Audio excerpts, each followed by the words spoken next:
Start करते हैं बेटा 3.2 का फोर्थ क्वेश्चन। 3.2 का फर्स्ट क्वेश्चन, पहली इक्वेशन है x जमा वाई बराबर 5, दूसरी है 2x जमा 2y बराबर 10। तो सबसे पहले तो बताना है कि ये कंसिस्टेंट है या इनकंसिस्टेंट है। ये इंग्लिश में लिखा है मैंने, अगर हिंदी में आपको देखना है तो आप यहाँ से देख सकते हैं कि निम्न समीकरणों के युग्मों को संगत और असंगत बताइए, यदि संगत हैं तो उन्हें ग्राफिकल विधि के द्वारा हल कीजिए। तो पहला क्वेश्चन ही किया। तो बेटा सबसे पहले आपको क्या करना है कि आपको देखना है कि ये इनकंसिस्टेंट है कंसिस्टेंट। उसके लिए क्या करेंगे, सबसे पहले आप A1 A2 A1 A2 B1 B2 और C1 C2 को निकालेंगे। तो इसका A1 क्या है, A1 इसके आगे लिखा हुआ है बेटा, A1 इसका है बेटा 1, ठीक है। B1 इसका है कितना, ये भी 1, और जब 5 इधर चला जाएगा तो C1 हो जाएगा -5। ऐसे ही A2 यहाँ पर 2, B2 यहाँ पर 2, और जो C2 है ये जब यहाँ इधर चला जाएगा तो ये हो जाएगा -10, ठीक है।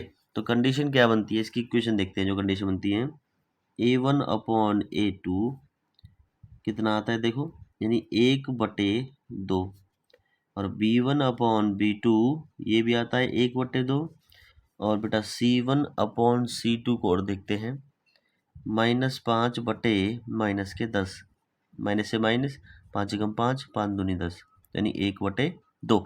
ये भी 1/2, सारी बराबर आ गई है। तो कुछ इस प्रकार कंडीशन बनती है, इसको क्या कहते हैं, A1/A2 बराबर है B1/B2 के, और ये भी बराबर है C1/C2 के। इस कंडीशन का नाम क्या है बेटा, जिसमें सारी बराबर आ गई एक दूसरे के से, तो इसे कहते हैं coincident line. Coincident line of equation, line of pair of equation. तो ऐसे कोइंसिडेंट लाइन पे क्या होता है, इस पे होते हैं बेटा infinite solutions. Infinite solution. Infinite solution का मतलब क्या है, यानी एक ऐसी लाइन है जो उसी के ऊपर आएगी, ये तो पहली लाइन थी, उसी के ऊपर दूसरी लाइन आ जाएगी तो ये सुपर इम्पोजिबल कट जाएगी बिल्कुल, यानी इसके हर पॉइंट पे सॉल्यूशन होगा। मैं बार बार बता चुका हूँ इसे, हर पॉइंट पे सॉल्यूशन, इसको कहते हैं कोइंसिडेंट लाइन, ठीक है। और इनफाइनाइट सॉल्यूशंस होंगे इसके। अब जिसके सॉल्यूशन है तो वो कंसिस्टेंट होगी, so that this equation is consistent, this equation is consistent, ठीक है। जिसका सॉल्यूशन होता है तो वो कंसिस्टेंट होता है। तो एक तो ये कंसिस्टेंट है, अगर कंसिस्टेंट है तो फिर इसका ग्राफिकली मेथड से इसे सॉल्व करना है। तो देखेंगे आगे। तो बेटा आप देखेंगे दोनों इक्वेशन मैंने दोबारा लिख दिए हैं क्योंकि इसे ग्राफिकल मेथड से निकालना है। तो अब ग्राफिकल मेथड से निकालने के लिए क्या करेंगे, अब इक्वेशन टेबल बनाएंगे हम, ठीक है। तो इक्वेशन 1 को देखें, तो आप सबसे पहले तो आप y को इधर ले जाओगे, तो ये हो जाएगा बेटा x बराबर 5 - y, ठीक है। इसकी इक्वेशन क्या बनेगी, जरा इधर टेबल देखते हैं। अच्छा, विदाउट कैलकुलेशन करके टेबल कैसे निकालते हैं, बिना कैलकुलेशन के लिए देखो, एक तो हमें टर्म माननी पड़ती है एक्स या वाई में से। तो देखो मान के चलो हमने वाई को 1 मान लिया, 1, तो यहाँ पे 1 धरेंगे तो 5 आ जाएगा, 5 में से 1 गया तो ये आएगा बेटा 4, ठीक है। एक इक्वेशन आ गई, यानी एक कंडीशन आ गई ना इसकी। अब एक कंडीशन आ गई, अब वाई को हम मान लेंगे 0, तो एक्स आ जाएगा 5। अगर फिर हम वाई को 2 मान लेते हैं तो एक्स आ जाएगा बेटा आपका 3। तो ये टेबल हो गया अपने आप इजीली। इस इक्वेशन को देखेंगे, इसमें से पहले 2 कॉमन ले लेते हैं, 2 बाहर ले लिया तो एक्स जमा वाई बराबर 10, 2 इधर ये बटे में आ जाएगा क्योंकि मल्टीप्लाई में होता है तो बटे में आ जाता है। तो एक्स जमा वाई बराबर 5 आपकी इक्वेशन बन जाएगी ये। और 5 इक्वेशन बन जाएगी तो हम फिर वाई को इधर ले जाते हैं, वाई को जब इधर ले जाएंगे तो एक्स बराबर 5 - वाई, कुछ ऐसी ही इक्वेशन बन गई। तो इसकी टेबल बिल्कुल क्या आएगी, सेम ऐसी टेबल आएगी इसकी। फिर भी हम टेबल बना देते हैं क्योंकि दोनों टेबल अलग अलग हो जाएंगे। तो इसकी टेबल देखो बेटा, एक्स और वाई, ठीक है।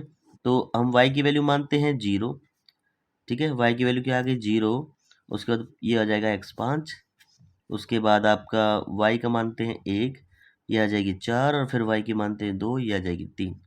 तो दोनों इक्वेशंस आपकी आ चुकी है। 3 डिजिट लेते हैं, ये इसको वैसे मत लिखना, ठीक है। तो अब हम ग्राफ बनाते हैं इसका, ग्राफ बनाने के बाद ये क्वेश्चन जो है सॉल्व हो जाएगा।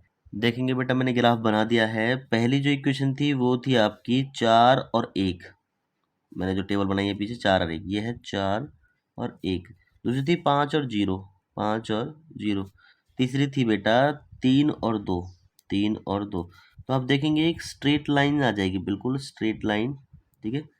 अब ये इक्वेशन तो होगी पहली, यानी आप लिख सकते हो यहाँ पे इस इक्वेशन को कि ये किसकी है बेटा, ये मैं आपको पीछे दिखाता हूँ एक बार, ठीक है। ये वाली जो आई है, ठीक है।